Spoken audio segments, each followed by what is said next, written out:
and I think he opened my eyes to that the possibility of everything. Everything's possible in his mind.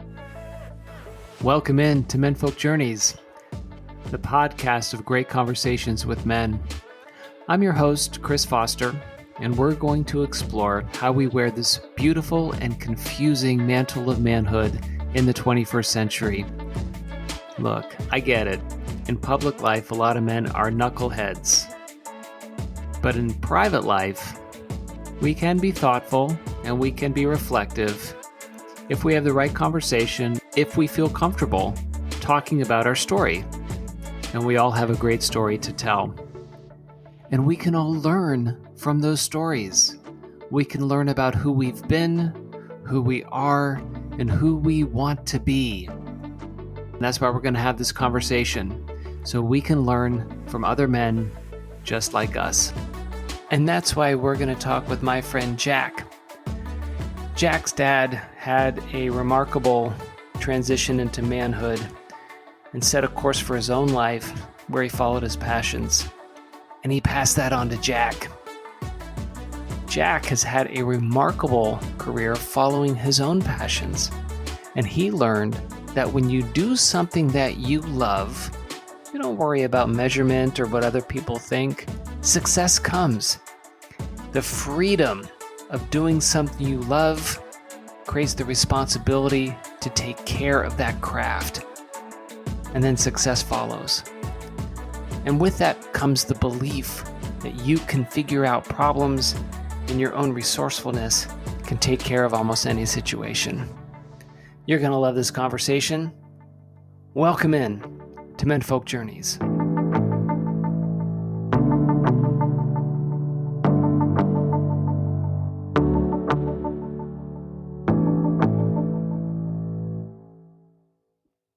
All right, well, Jack Barrett, welcome in. Glad to be here. Thank you for having me. I'm excited to be here. Excellent. Why don't you tell us a little bit about yourself? Okay. My name is Jack, and I'm a father of two, and I live just outside of Seattle, Washington. I grew up my whole life in Washington State, the Pacific Northwest, and really love it here. And I'm married, and I've been married for 32, coming up on 33 years. And so, I also have two parts to my life, and they sort of blend with career and the kind of the things I like to do in my life. I own a creative agency. We make TV commercials. And when I'm not making TV commercials, I oftentimes am making videos for my family and friends. And so my hobby and my career blend a lot. Awesome. And I want to talk about that later when we talk about kind of how you fell into your vocation, which has become the whole of your life, right? In terms of your career and your interests and pursuits. But I'd like to get started kind of in the way back first. So one of the things you had mentioned in your conversation start was that not only were you a young dad, but your dad was also a young dad. And when it comes to raising our own family, like you have two kids, I've got two kids, I think we learn about what to do and what not to do by just watching our parents live, right? They're like, "Ooh, that's a great thing," or "Ooh, I don't want to do that." And learning from those family stories. What were the stories that your dad shared with you, especially about being a younger parent? The stories my dad shared about me. So my dad has always been a real inspiration to me, and I think a lot of it is because he learned to be a father on his own. And I always that really always I knew that from a young age, and it always impressed me. My father's father died when he was very young, and there wasn't a lot of other family around, and so my father had to be my father as a son had to become a father very quickly, and I was always impressed with not only the grace which way he did it and the way he succeeded at it, but also the way he almost didn't know he was doing it. And I think it took me to realize that he's never said those things or in any way of any form of patting himself on the back or anything like that. It just came out with the knowledge of how he grew up. Is And your dad still alive? yeah, my dad's still alive. We do a lot together. He's 82 and he's young, both at heart and physically, and he stays extremely active, and he's still a pretty big inspiration in my life. So when you see that, when you say that your dad had to be a kind of a father and a son at the same time when he was still young, what exactly do you mean by that? So when my grandfather died, my dad was 15 years old, and Wow. and so and yeah and they and my grandfather and my grandmother had been separated for a few years before that. And Hmm. my dad lived with his mom, my grandmother, his younger brother that was 6 years younger, and his younger sister, which was another 2 or 3 years younger than that. Wow. So he's So 15 years old and he's not quite manhood, right? You're right, not quite 18, 19. And that's a big gap between being 15 years old and 18 years old. We all know that, especially as young men. We know yeah, that there's such a huge difference and you're still kind of pulled down into boyhood at, age 15, but hmm um that must have been a real struggle. Did he feel like he had to suddenly be the man in the house? he did. I think it struck him at the funeral that he went to for his father. He and I probably one of the friends or neighbors sort of mentioned something about him now being the man, and it did strike him. In fact, this is a kind of an interesting story. His first reaction was to start smoking the day. Oh, Um, wow. yeah, so this is in the late 50s, maybe early 60s. Yeah, early 60s, I guess. And a lot of people smoked then, and it was a kind of a sign of being adult in a lot of ways. And he told me he started smoking, I think, on the day of the funeral. And Wow. That is such a it's almost a cinematic moment, mhm. right? The symbology of smoking putting on kind of this mantle of adulthood immediately. Yeah, I And that's think how at he that expressed it. right at that age, that was probably one of the first images that struck him of what it meant to be a man or and take on the responsibility of a man. So, Right. It is interesting. There are so many there's and we'll talk about this a little bit more. We can talk about it now. I think growing up has really changed. Um I think that even now in 2024, if there's a young boy who, suffers the tragedy of his father passing, I don't think now a young boy at 15 would consider himself to be kind of needing to be the man in the house. I don't know if we grow up later. I don't know if we are holding on to youth longer than we used to. hmm Um, but that was such an interesting inflection point in your dad's sense of himself. right. Yeah. And I think he immediately just assumed that responsibility. He still was a kid in a lot of ways, but he really assumed the role of the father. He helped buy the first family car that they had. Mhm. The family car that they had at the time, and he did learned most of the handyman and the repair. He became very resourceful at a young age. He still is that way. He fixes everything himself if he can. Mm. Um, and I think what he was lucky in that, or maybe he had sort of the personality to seek it out. I think he found a lot of role models around him that became fatherhood fatherhood or father-like role models for him. So he found people in his community that he really impressed him and that he sort of idolized, and he modeled a lot of what it meant to be a man from watching those people. That is interesting. I think as young boys, we always seek out father figures, right? Of course, we have Mm-hmm. our own fathers, but coaches, teachers, you know, oh, the Mr. Miyagi's of the world, whatever that Mm-hmm. is, right? We look for these father figures. And I think your dad at that time must have realized the necessity of that. And I guess a question I would ask for you is, um, was your dad, do you remember him when you were growing up, a playful man or more of a serious man? He was very playful. I think what happened to my father in a lot of ways is that he became the responsible and filled the role of the man of the house um, so quickly that he actually never shed being a child. Oh, So wow. he very much is. He has a very adolescence about him, and I think it's because he sort of started to wear two outfits at the same time and never really got to take the other one off. He just put one over the top of it. Right. And so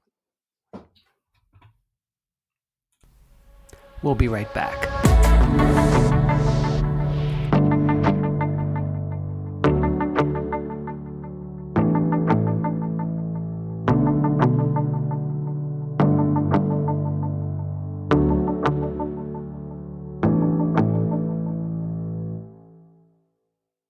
So your dad wraps playfulness around the seriousness, almost as if he knew he still had to reclaim a little bit of boyhood that he might have lost that day. yeah, I think that really is true. And I think yeah, and also uh I think the shift just happened so fast that he never really phased out of being a child, or a youth. And and then I think also he just sort of felt his way beyond that. So somehow he just retained a lot of that at kind of almost an innocence in a way, a pleasant innocence. He's nobody's fool, but he just has an optimism that I think you really associate with youth. I love that. An optimism that you associate with youth. It is interesting because you think that being of a youthful countenance means that a, you're optimistic and joyful, but you haven't necessarily been muddied, Mm-hmm. tarnished, or, pushed down by the realities of life, right? Life is Yeah. hard. It's going to knock you down. And when you're young, you don't know that. So you feel more optimistic. And I love that phrase that you just said where, his childhood was to manhood was an abrupt change instead of a gradual, more Mm-hmm. natural change. Yeah, that definitely he was thrust into it immediately. And I think maybe if I think about it a little bit, I wonder if sometimes part of the reason he was able to retain that youthfulness is because he didn't have his mother, my grandmother, was a very good mother, but did not have a lot of rules. He could kind of do whatever he wanted. He kind of raised himself a little bit in Hmm. that way, and so I think maybe he just sort of got out with a little bit of the Captain or the Peter Pan syndrome, where Right. he was able to do what he wanted, which meant also being youthful and a little and enjoying adolescence for as long as he wanted. That is great. What did he do for a living? So he's a dentist. So that resourcefulness really carried over. He decided he wanted to be a dentist, and he really worked at befriending and sort of impressing the board that the admission boards for dental school. He didn't probably have the grades for it, and he certainly didn't have the backing from a family side, wealth or anything like Sure. that. So he became an Eagle Scout. He loved Boy Scouts. That he liked the resourcefulness again out.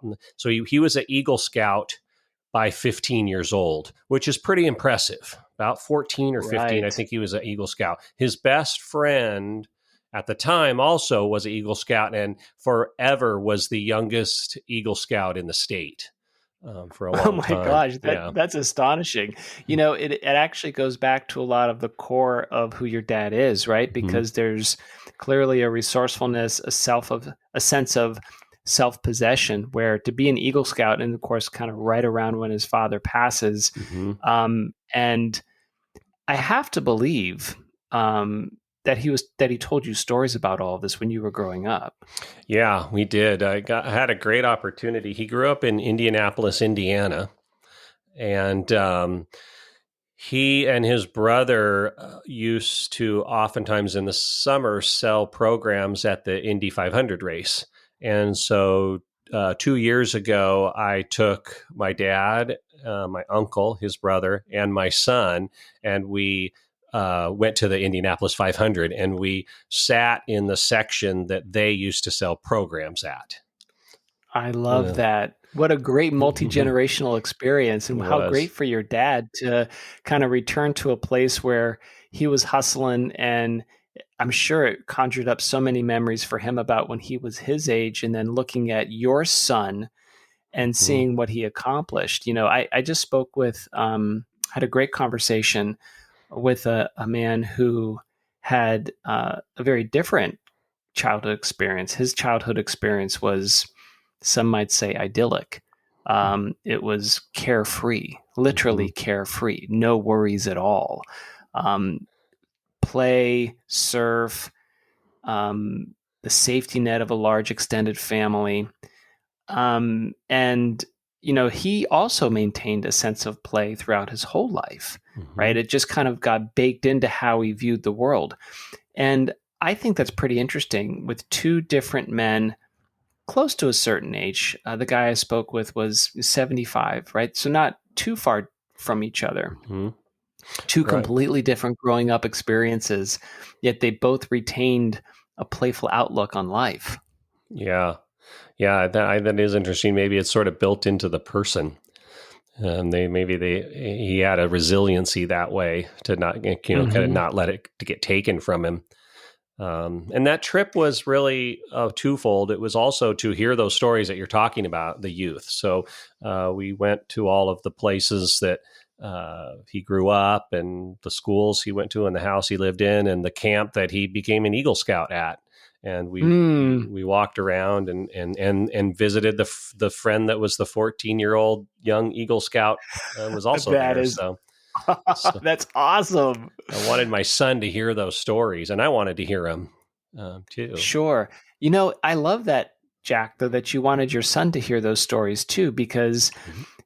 as you grew up with your dad, and you heard those stories, and you said that you still admire him greatly, what kind of impact on you did he have as this presence of either strength or what I would say emulation, right? I Mhm. mean, when you looked at him, did you see him as role model?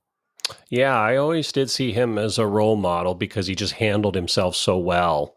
In you know, he was non-confrontational type person. Got along with a lot of people. Was very successful. He was a dentist, and um, he really had a work-life balance that I appreciated. He was full of passions. He only worked 3 days a week. His pretty much his whole life, his whole career, and so he had a lot of time to spend with me, um, and made enough money to enjoy that lifestyle. He wasn't the kind Hmm. of dentist that wanted to just sort of pursue money. He worked in a small town, and everybody knew him. He was the town dentist, and I think he loved that aspect of it too. And so those were a lot of great role models for me about how to maintain a work life balance, how to pursue passions. Hmm. He still is always fired up about something. He has a million passions. He does a million things all the time. Um, It's almost like through his own choices, he was showing you a way to live a whole life. right. Yeah. That definitely came through. And I think also probably what I got out of that was that you can do that. If you can have a passion and you can dive deep into it, you can become a master at it or very good at it. And I think he opened my eyes to that the possibility of everything. Everything's possible in his mind, and so I love that. I love that because I think it actually changes your whole outlook as a young boy and young man on the entirety of life and what you can do. mhm, Right? There are some people, I mean, this might be more traditional or older, where it's like, well, you'll never make it to that, or you'll never be able to become that, or, mhm, oh, we're not those kind of people. We'll never get to that place. Or, oh, you've got to work 60 to 80 hours a week to do anything in this country. Um, but I think that through his own story of fortitude and his general outlook on life, which seemed very positive despite the trauma in his youth, mhm. he showed you how you could live a life. Yeah, that's right. Unrestricted or unrestrained, with any type of personal restraints put on it. Limitations. Um, Mm-hmm. he never gave me the indication that you have to work hard to get it. I mean, not that you don't work hard, but he said he it was always the pursuits were passion based. Oh, um, and I think that was the difference. I think that's really interesting because we know lots of men who say, gosh, I got to hit it Hmm. and I've got to either work at a job I don't like because I have to support family, or I have to grind it out. Hmm. Right. And yes, there are moments when you do, but so much of that also is an outlook, right? If you're looking for a way to make a life your own that can be joyful and balanced, you can do it. And I think Right. he showed you that you could do it. Yeah, you're right. Now that I think about that, I think what he showed, you hear a lot, the sentiment is, if you work hard enough, you can achieve it. Um, and when I look back at what he achieved, it was more like, if you love something, you can attain it. Not enough. It doesn't have to be enough. You and I think it was a sort of the follow your passion thing, and that took a lot of the pressure off of me as a kid. I never felt pressure to achieve anything. I was just taught if to welcome the pursuit of passion. I love that phrase, Jack, to welcome the pursuit of passion, because a lot of people think they've got to achieve like a goal. What's my Right. goal? I've got to get my goal. I've got to hit this amount of salary. I've got to get this position, or my goal is to do this. And I think sometimes people confuse what is a goal Mm-hmm. versus what could be actually a passion. And, you just said when you were growing up that you didn't have any pressure to achieve. Mm-hmm. And some might say, well, if you don't have any pressure to achieve, you're just going to sit on the couch and do nothing, right? You're just going Yeah. to be a total, loaf and a corn dog. But that wasn't you, because he said, no, I'm not pressuring you to achieve anything. I'm asking you to find something you love. And if you love something, you're just going to do it naturally. That's definitely was his approach, was like encourage the passion. And I don't even think he tried to do that. I think that's how he's built. And so that's what he passed on to me. But, and I think it worked for me. Maybe there are some people that need that, that kind, a little more structure that way in achievement. Mm-hmm. But it worked for me to, like I said, just pursue the passion rather than try so focused on a specific achievement. Oh, I love that. Mhm. We'll be right back.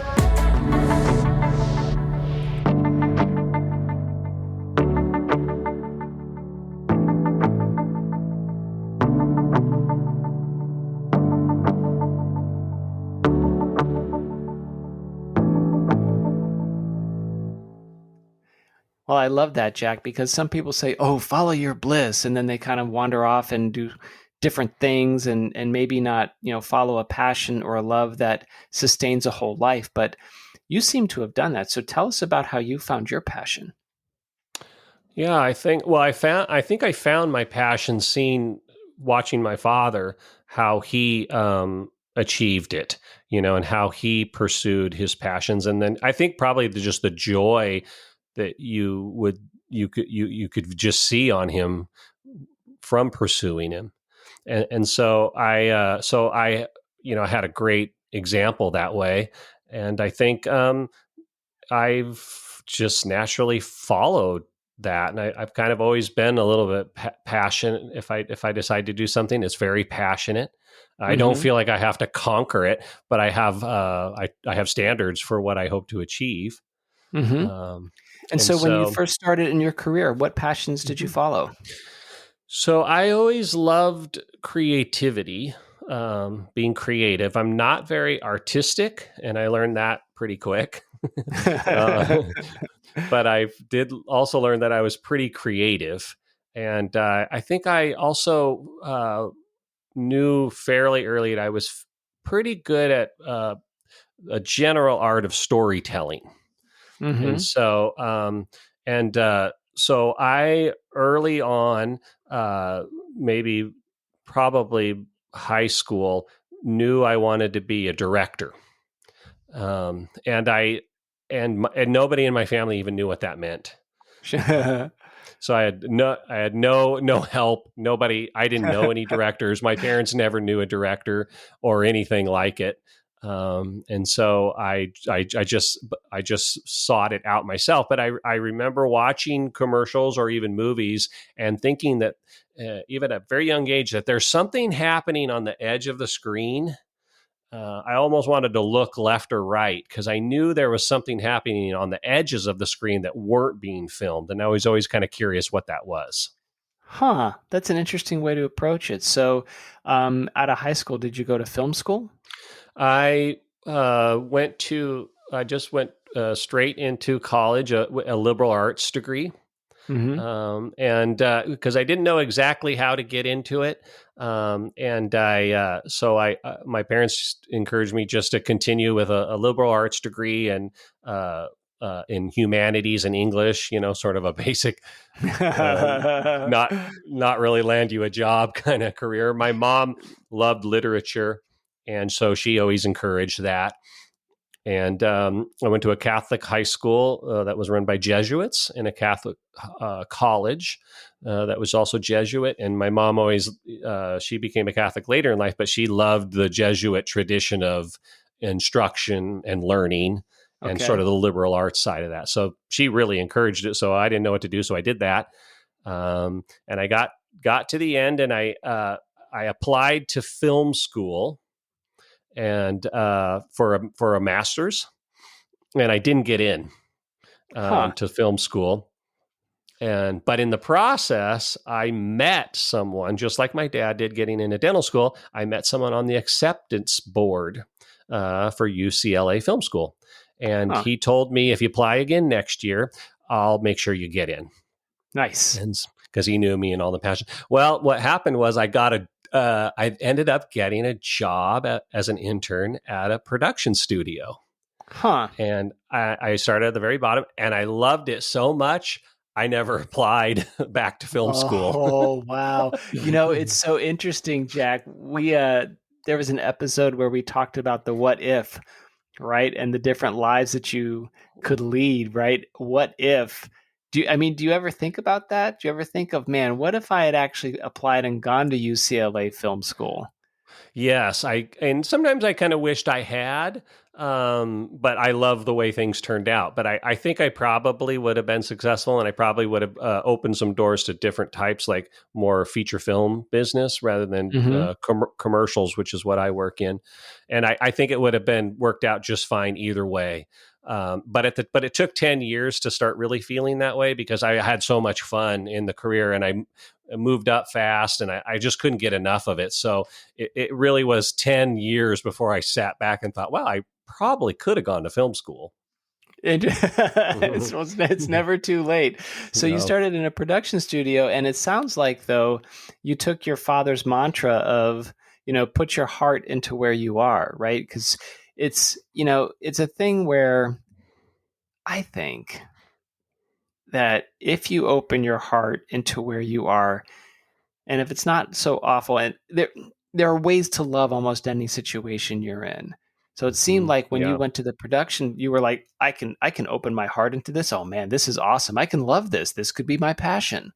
Yeah, for sure felt that way. And I think I was lucky two ways. One, that my father instilled that approach towards passion in me. And I was lucky that also no one in my family, including my father, knew anything about what the job was. So there were no, there were no No secondary. expectations. Yeah, there were no expectations or secondary requirements, or they didn't line up people for me to talk to that I had to be impressive in front of or anything like that. They just basically, I mean, my career was a lot the way my dad was raised as a child, which is on his own. Mm-hmm. But you know So, what? It's interesting though, because you got there. Liberal arts degree does not prepare you at all for working in a production studio, working on commercials. But in a liberal arts degree, at least you hope, it teaches you how to think, and it teaches you to problem mhm, solve, and it teaches you to knit certain ideas and concepts together, and helps you naturally become more creative in solving problems. Um, and but I also think then you learn from your dad that you can figure something out and be resourceful. And wherever I'm in, it's not going to be overwhelming, because if he did what he did, I can do what I can do this. yeah, definitely. I think that the combination of my dad, instilling this passion oriented drive, and then the liberal arts degree, which basically taught I learned how to learn. And I think that was what I walked away Right. from the liberal arts degree. So when I decided to get into the production industry, I knew how to learn how to do it, how to study it. Right. Right. And And that is something. There's a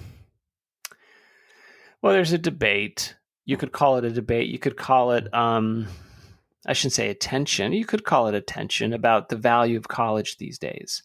mhm, There are a lot of people who are saying, "Gosh, there's, the value versus the cost is not as great as it used to be." Right? It used to be that you had mhm, to get a degree to get a certain kind of job. That's not the case anymore. You can get online and start your own business without any degree whatsoever.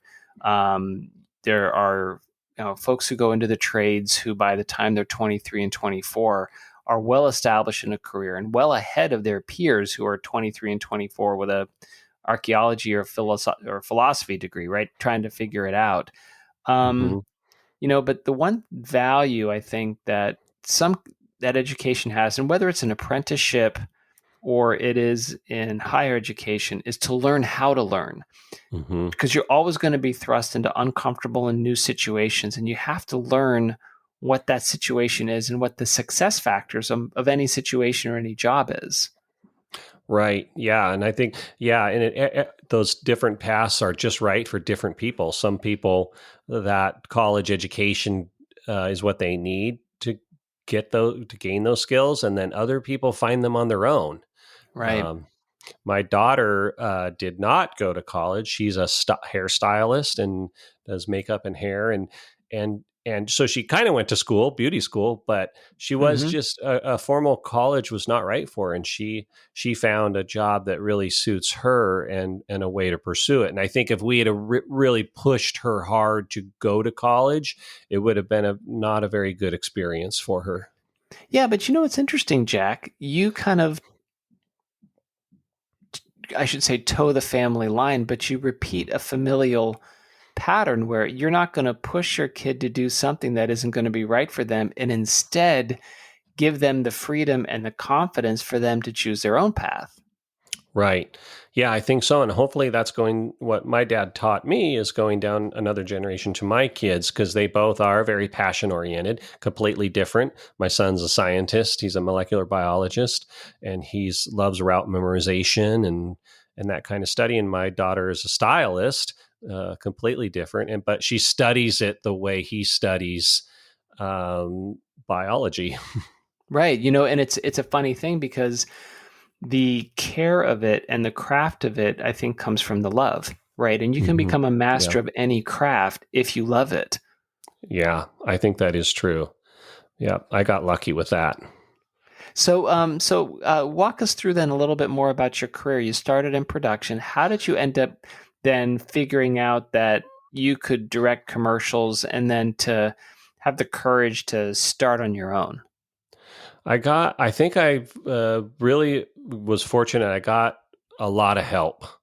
Um, there was all sorts of key moments that really helped me, where people really helped me move forward. I started at the bottom as an intern, and became the facility was divided into two halves. One was what's called post production. That's all the editing and graphics and special effects. And then it had another half of it that had a stage where the live action filming took place. And my internship was with the editing side, Mm-hmm. and so I started at the bottom, and the timing was perfect. There was a new editing system called nonlinear editing that had just come out when I was 23 or 24 years old, and that's the standard that's used today for most editing. And the facility bought a nonlinear editing system, but nobody there knew how to turn it on.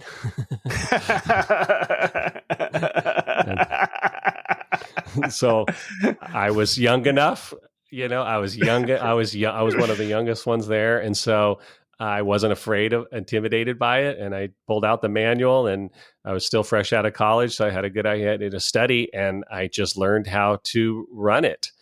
That's a little And bit of job security. yeah, I did. I just immediately took to it, and it was a ton of fun. And then I barely knew what I was doing with it, and somebody called up and wanted to edit a commercial on it, and I was the only one that knew how to turn it on.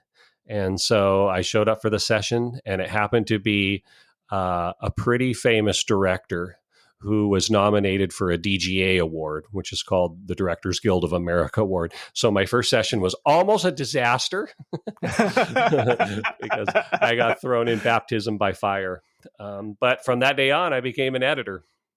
Wow. And also too, in the editing mode, um, you're taking clips that have been filmed and arranging them in a way, and it's almost, I guess maybe you tell me if this is a good analogy or not. It's like someone throws a bunch of paragraphs in front of you, and then you have to arrange those paragraphs into a cohesive story that makes sense and Mm-hmm. flows better. It is in and of itself a storytelling activity.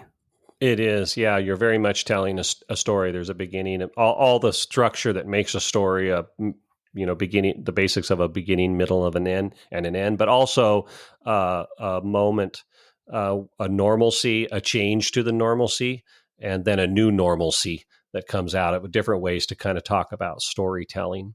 Mm-hmm. And so it's a very much a storytelling tool, and it's almost like a word processor for video. You cut, paste, and move just like you do in an application like Word. Mm-hmm. So you're doing that with imagery. And you are your early to mid 20s. You're loving it. Yeah, I loved it, and it was new, and I was at the forefront of it, and so that was also really rewarding. There was tons of opportunity. Yeah, yeah. I think what's, interesting about that is that then as you unfold, it seems then natural that the evolution would be that you then go make your own studio and create your own agency because you figured out Mm-hmm. how to do commercials and the like. Um, walk walk me through that moment when you decided that you were going to go out on your own. Okay. So after I was editing for a while, and I developed a pretty good base of clients, which were mostly ad agency creatives. And once I got to know them and became friends with them, they started suggesting that I do more than just edit. That they liked the way I told stories, and so they thought, well, we'd love it if you were involved a little earlier. Or sometimes they would have we'd be working on a commercial or project, and I felt like it would be missing something. So I would sneak out to our sound stage and film the part that was missing. Just started as small little bits, and Oh, that's so cool. that's how I transitioned into directing. And and then got lucky. An ad agency asked me from the beginning to do a set of 3 commercials for them, direct them and edit them. Mm-hmm. And the commercials did really well. They won a bunch of awards, and so the next thing I knew, I was a director. There you go. Now, and So, then you left that production and started your own mhm. business. Then I started the production company. Times change, and a lot of production companies eventually go out of business. The parent company was a large publishing company, and they just didn't felt like they wanted to be in the industry anymore. So, but everything was left on good terms. And so when the company closed the doors, they gave me a great severance package, which gave me the finances to start my own company, and they gave me all the clients that I was working with. They didn't they didn't need they were it wasn't a case where there was no conflict that way. They decided to close the doors, and and Wow. and so I had a built-in client base right away, and I started small, not doing commercials quite to the degree that I am now, but in kind of those parts of directing and editing. Wow. So sometimes the universe conspires for you where those 2 moments showed up at the same time to push you into this. And so now how long have you been doing this kind of work? See, 20, at least 25 years, maybe a little longer Okay. if you count the early days. Yeah. A good quarter century. hmm How do you think it's changed your life and your approach to the world? Let's see. I think it's probably the resourcefulness that you need when you own your own business, or even just the production and commercial production industry in itself is really caters to self-starter type people. Hmm. And so, because when you make a commercial, a lot of times there's really not you're making something from scratch almost every time. There are some formulas, but the truth is you're kind of building it from scratch. And then next time you do another commercial, it's about another topic with a different creative strategy and different needs. And so you're doing it all over again. And so, so no two are really the same, 2 projects at least. Ideally, hmm they're not. And so I think that probably that resourcefulness maybe is something that I could see across all parts of my life. Yeah, I would say that. I would also, because I think that when you're in a career long enough, it shapes how you view the world. It shapes kind of who hmm you are. It shapes your sensibilities, your experiences. Um, and do you think that as you were then became a father, it seems like it, I'll just take a stab. It hmm seems like you projected to your own kids that sense of resourcefulness. Like, kids, you can handle any situation you're in because you are resourceful, because I'm resourceful and my dad was resourceful. And this is a resourceful family. This is kind of like, the brand of the families that were pretty resourceful. Yeah, I hope that did translate, and I think we definitely didn't put a lot of restrictions on our kids about what we felt like they needed to achieve career wise, or even in their personal lives, and they both chose very different careers, and then my son's career is completely different from mine. It's almost the same thing as my father. The difference between our 2 careers. Um, I tried to get my son to become a director. He Did you worked on really?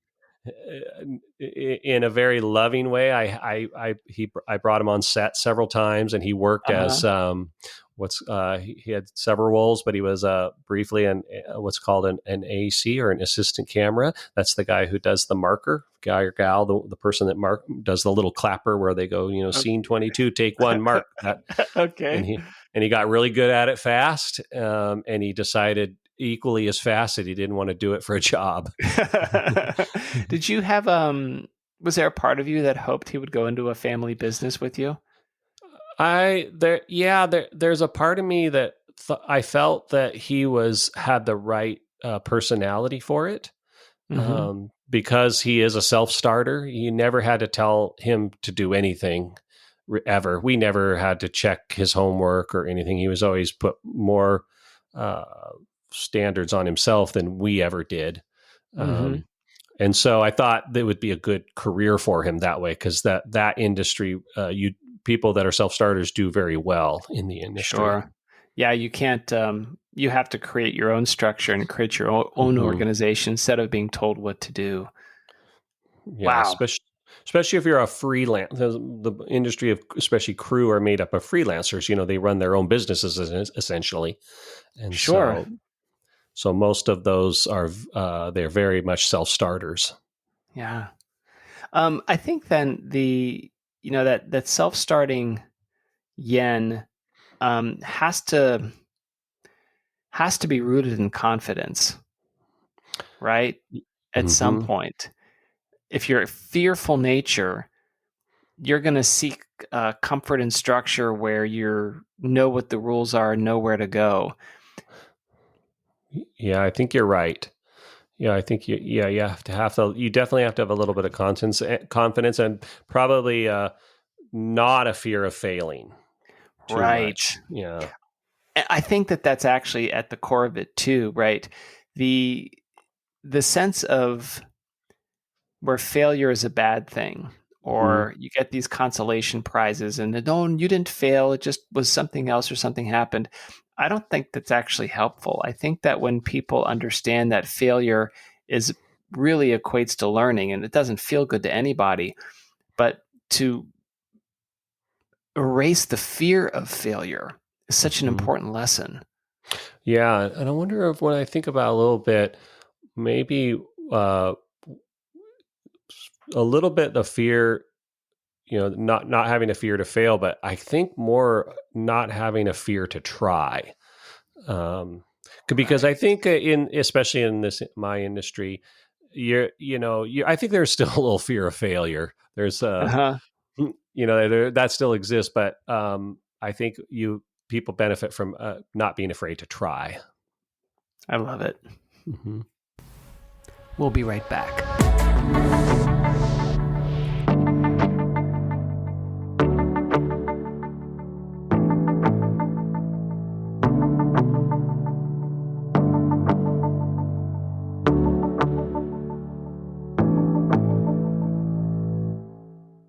So clearly you taught your children not to be afraid to try.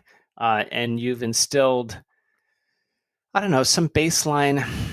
It's not necessarily a safety net, but you know what? It is kind of like a family motto, like a family mantra. Like you imagine those like crests, like for different families. Like your crest would be, welcoming our passion, or like unafraid to welcome our passions or something like that, right? There's this resourcefulness and but so clearly that's kind of a family. So tell us about kind of when your family started and you and your wife started your family.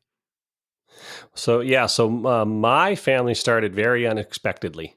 My my girlfriend at the time, we were both 22 years old, and my girlfriend got pregnant. Which is about the time I was, looking for a job and trying to figure out what I was going to do. And so our lives changed really quickly, and we became parents very quickly at I think a pretty young age, and without a lot of preparation for it. And so that was definitely a probably the biggest turning point in my whole life, was becoming a father at 23 by the time my daughter was born. And so and it was very difficult to get used to at first, but it didn't take long before I kind of fell in love with it.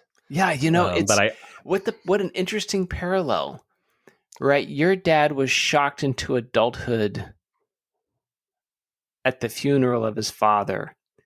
Hmm. you were shocked into adulthood at the birth of your daughter. Right. Yep. Yeah.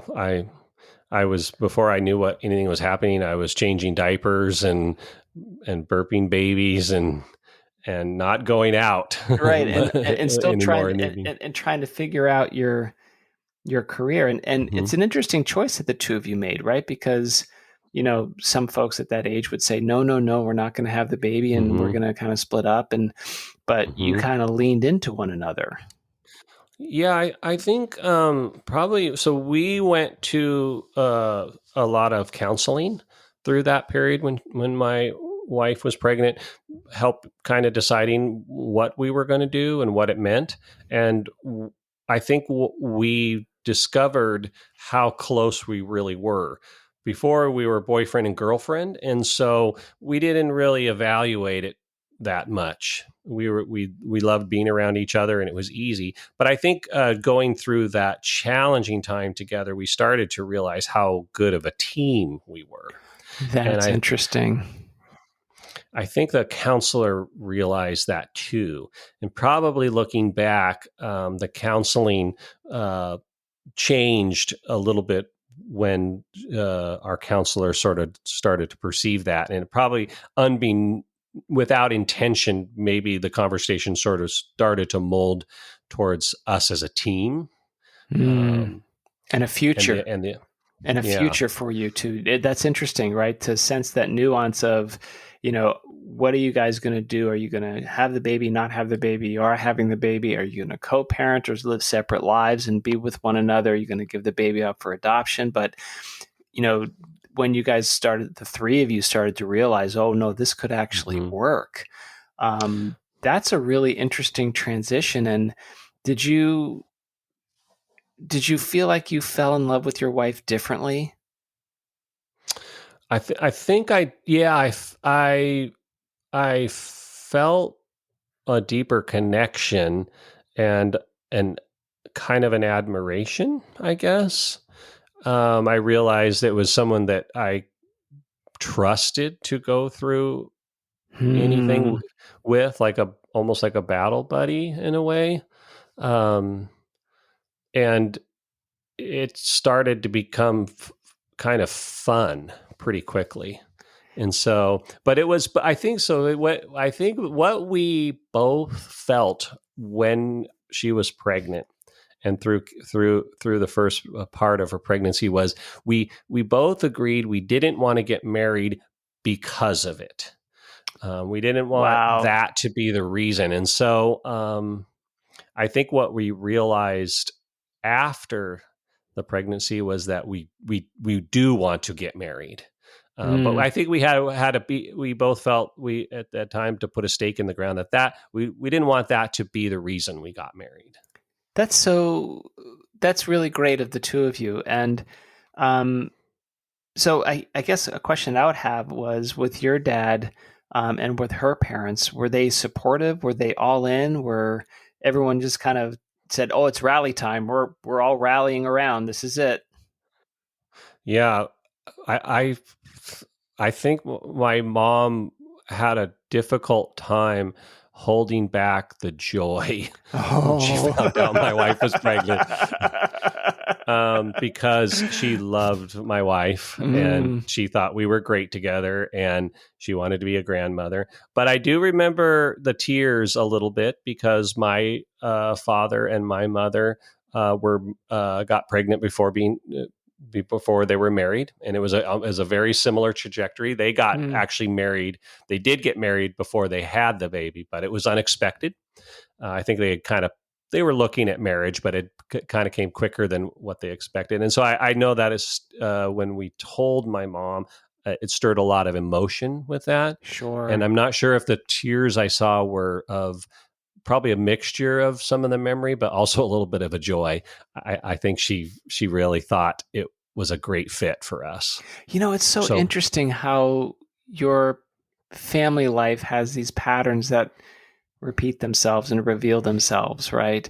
Your parents were young parents, you become young parents. And, it is funny because for most of human history, for most of human history, we've had children when we were younger than what we're doing now, right? And as late as the 1930s, the average age to be a new parent was 20.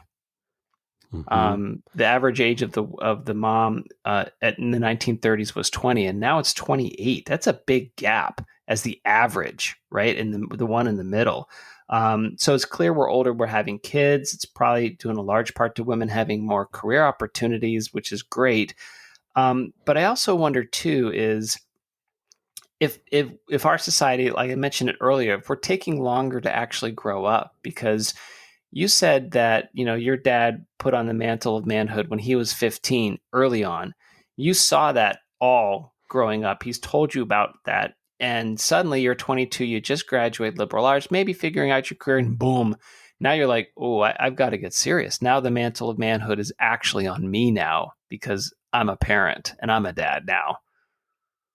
That's right. Yeah, it changed very quickly, and I wanted to be a good parent, and so it really drove me in my career a lot stronger. I think I moved faster in my career because of it, because I wanted to support my family, uh, financially and with some stability.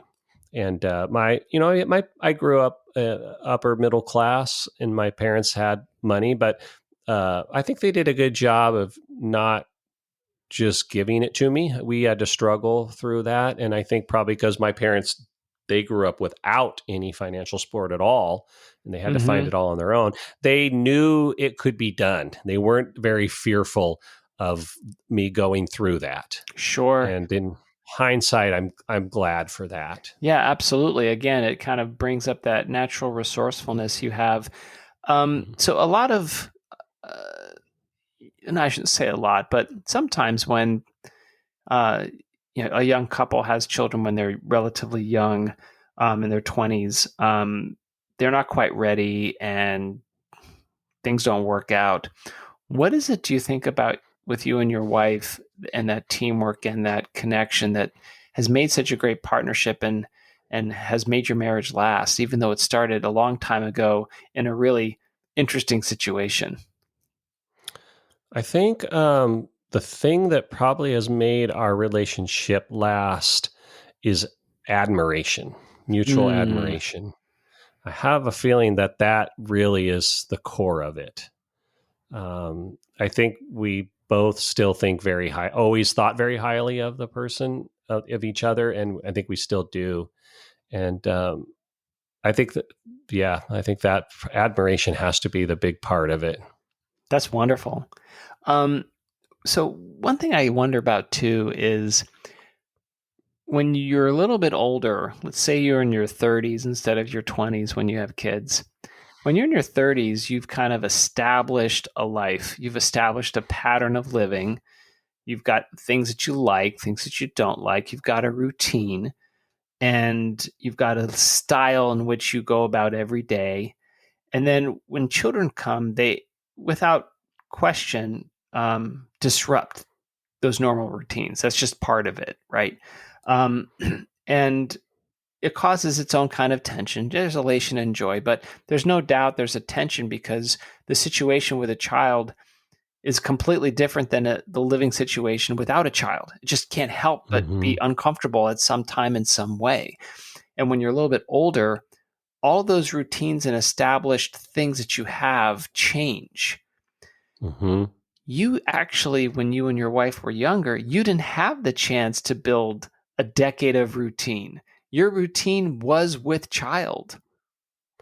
Right. Yeah, it was. We didn't have a chance to build any of those routines, or be very selfish. Not really selfish, but that's kind of a term to Mm-hmm. kind of take care of ourselves much. We had to take care of other people in our family, each other, and I think that we what the one benefit from that at being a young parent is that we were empty nesters very young in our mid 40s, and so we kind of relived those years that where we didn't do that. We relived them in our mid 40s, and it was fun. We were Yeah. empty nesters, and we we could do all the things that we wanted to do, and we had enough kind of time and financially stable enough to do them, and it was really fun reliving that. It's a funny thing because in some ways, maybe it's an easier path. I mean, there's no easier or harder path, but maybe easier is the wrong word. But maybe in some ways, that's a more advantageous path of raising kids where you start young. If you can get through those tough years of 22 to 27 to 28 and make sure, well, it does drive you to focus on your career. It does drive you to make sure that everybody's working and bringing in income. And you doesn't disrupt those routines. You don't miss like, oh, I miss the days when we would, go travel all the time, but because we have these kids, right? You just build a family life and you build a marital life that's actually not a couplehood, it's a family in the beginning, in Right. the outset, right? It's just a family life. And then you get the joy of experiencing couplehood when you have a little bit more money, you've got some more time, you still have your health, and you can And probably enjoy it more. we were still young enough to kind of do it, to kind of go out and, party and have a little bit of fun. And I think, when we were younger, I think it's sort of the ignorance is bliss. I don't think we knew. We were so young as parents, we really didn't know that we were missing anything. We just dove into it. We just didn't know, we were almost kids raising kids in some ways. I mean, it would have been by today's standards, it was very hands off. We didn't know to do certain things, and so there weren't a lot of restrictions on our kids that way. Mm-hmm. And they grew up in a neighborhood that was very safe, with lots of other kids around, and they kind of just roamed. They were sometimes maybe feral, I guess. I think that's wonderful. I love the idea of kids raising kids, and if you take that in the wrong way, kids raising kids, cause a whole host of complications because they're not responsible enough or they're not emotionally mature enough. But if you use that phrase in a different way, it could actually be, like you said earlier, the innocence, the joyfulness, the optimism of a kid raising those Right. kids. Yeah, that's right. We still had structure and stability and family, and we had values and sort of certain kinds of expectations. They grew up with all of that, but I think we just didn't helicopter much because we just didn't know to do that. We were too young to see some of the things that maybe cause that helicoptering. Right. And and I remember in my 20s, as you start thinking about your life ahead, and when you're single or you're just figuring it out, there's a very selfish set of years, right? Mm-hmm. A lot of kids in their early, I shouldn't call them kids. A lot of young men or young women in their early 20s feel like they have to be selfish because they are focused on themselves, focused on building their own life, figuring out what they like, don't like, trying to create a career path for themselves. But when you have kids at that age, you can't be selfish because you have to think about the whole family. Right. Yeah, that's exactly right. There's no room for it.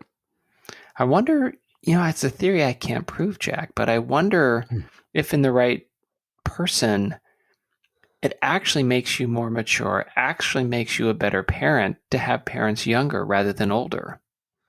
Oh, I think it definitely did make us more mature. Even though we weren't old enough to know certain things, we definitely were responsible, a responsible maturity. Mm-hmm. Because and we raised our kids. Our parents didn't raise them for us, so Mm-hmm. so we learned all that sometimes the hard way. But when you are accountable, you become more responsible. I think you can for some people. Mm-hmm. It's interesting too, because you have had, kind of the story of your life is this very interesting blend of being given or giving yourself the freedom, and then to pursue what you wanted, but inherently you put responsibility around that freedom. right? It's like Mm-hmm. this blend of freedom and responsibility. Follow your passion, do what you want. But in doing so, and in having the gift of pursuing what you love, comes a responsibility to pursue that faithfully. Mm-hmm. Yeah. I think we were lucky it worked out for us that way. We didn't need as much structure. And I was given a lot of opportunity as a kid. My parents provided me with a lot of opportunity, and a lot of that came from my dad being passionate about all different kind of things. So I got exposure to a lot of things without a lot of overbearing structure, and that I was lucky that worked well for me. And my wife and I are very similar that way. We're very similar people. That's awesome. Well, congratulations on that. And Mm. this has been a fantastic conversation. I love the lesson of embracing this like responsible or embracing your passions responsibly. That's really cool. So I have a one final question for you, Jack. Who is someone that you know that I don't know that I should meet? Okay, I actually was well, my dad would be someone you should meet. Oh, I love Yeah. that. I mean, I think you'd get an interesting perspective. He's different from me in a lot of ways. He's more black and white than I am. Mm-hmm. Though those sort of pursuits of passion, he's sort of it's in or out, yes or no, this or that. He doesn't force that on anybody, but he is very clear all the time about what he thinks and the direction that he goes and the values that he holds, although he doesn't apply them to other people. He doesn't make other people meet those values, but he's very clear about them. There's no ambiguity in his life. And I think I have more ambiguity than him. But I think you would love talking to him. That would be great. I'd love to do it. Well, Jack, thank you so much for being a part of this. I really appreciate you being on, and I really, really love you, my friend. You are just one in a million. So thank you so much. Well, thank you. It was just a pleasure being here, and it was I loved talking about all this, and you do such a great job of helping me to get to some of the things in my life that I don't think about. You're very good at interviewing. Very good. Well, thank you, my friend. I appreciate that. And you have a great evening. You too.